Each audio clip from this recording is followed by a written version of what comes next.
জুলাই গণঅভ্যুত্থানের প্রথম শহীদ আবু সাঈদের দ্বিতীয় শাহাদাত বার্ষিকী উপলক্ষে রংপুরের পীরগঞ্জের বাবনপুর গ্রামে তার কবর জিয়ারত ও শ্রদ্ধা নিবেদন করছেন নানা শ্রেণী পেশার মানুষ। সকাল থেকে বিভিন্ন রাজনৈতিক, সামাজিক, সাংস্কৃতিক ও শিক্ষা প্রতিষ্ঠানের প্রতিনিধিসহ নানা শ্রেণী পেশার মানুষ শহীদের কবর জিয়ারত করেন এবং তার আত্মার মাগফিরাত কামনা করে দোয়া ও মোনাজাতে অংশ নেন। পরে বেগম রোকেয়া বিশ্ববিদ্যালয়ের শিক্ষক, শিক্ষার্থী ও কর্মকর্তারা শহীদের স্মৃতির প্রতি গভীর শ্রদ্ধা নিবেদন করেন। এ সময় তার আত্মত্যাগের কথা স্মরণ করে জুলাই গণ অভ্যুত্থানের চেতনাকে সমুন্নত রাখার প্রত্যয় ব্যক্ত করেন সবাই।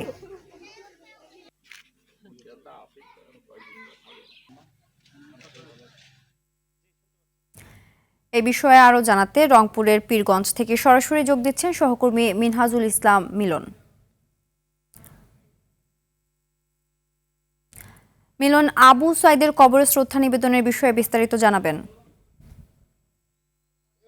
সিনথিয়া, যেমনটা বলছিলেন, ২৪ জুলাই গণ অভ্যুত্থানের প্রথম শহীদ আবু সাঈদের যে সমাধিস্থল রংপুরের পীরগঞ্জের বাবনপুরে, আমি সেখানেই অবস্থান করছি। আমরা দেখেছি যে সকাল থেকেই এই আবু সাঈদের সমাধিস্থলে কিন্তু নানা শ্রেণী পেশার মানুষ কিন্তু এখানে এসেছেন, তার কবরে শ্রদ্ধা নিবেদন করেছেন, তার পরিবারের সঙ্গে সাক্ষাৎ করেছেন।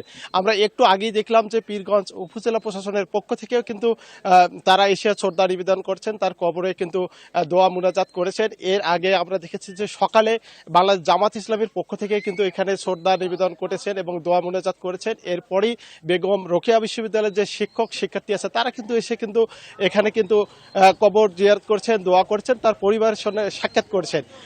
আর একটি বিষয় জানিয়ে রাখতে চাই যে একটু পরেই কিন্তু বাংলাদেশ ছাত্র দলের যে কেন্দ্রীয় সভাপতি রাকিবুল ইসলাম রাকিব, তিনি কিন্তু এখানে আসবেন, শহীদ আবু সাঈদের কবরে শ্রদ্ধা নিবেদন করবেন এবং বিকেল ৩টা নাগাদ কিন্তু বাংলাদেশ মুক্তিযুদ্ধ বিষয়ক মন্ত্রী আহমদ আজম খান তিনি কিন্তু আসার কথা রয়েছেন, এসে আবু সাঈদের কবর জিয়ারত করবেন এবং তার পরিবারের সঙ্গে সৌজন্য সাক্ষাৎ করবেন। আমি আবু সাঈদের পিতা মকবুল হোসেনের সঙ্গে কথা বলেছি, তিনি যেটা জানিয়েছেন যে আবু সাঈদ হত্যার যে মামলা রায় হয়েছে, সে মামলা রায় কিন্তু তিনি সন্তুষ্ট নয় তার পরিবার। তারপরেও জানিয়েছে যে যে রায় হয়েছে সে রায়টি যেন দ্রুত কার্যকর করা হয়, এমনটাই কিন্তু জানিয়েছেন আবু সাঈদের পরিবার। তবে আরেকটি বিষয় জানিয়ে রাখতে চাই যে সর্বস্তরের মানুষ কিন্তু জুলাই গণ অভ্যুত্থানের প্রথম শহীদ আবু সাঈদের যে সমাধিস্থল রংপুরের পীরগঞ্জের বাবনপুরে, সেখানে আসছেন এবং এই কবরে শ্রদ্ধা নিবেদন করছেন, দোয়া মুনাজাত করছেন। এই ছিল আমার কাছে রংপুরের পীরগঞ্জ থেকে আবু সাঈদের সমাধিস্থল থেকে সর্বশেষ। সিনথিয়া। মিলন, আপনাকে ধন্যবাদ।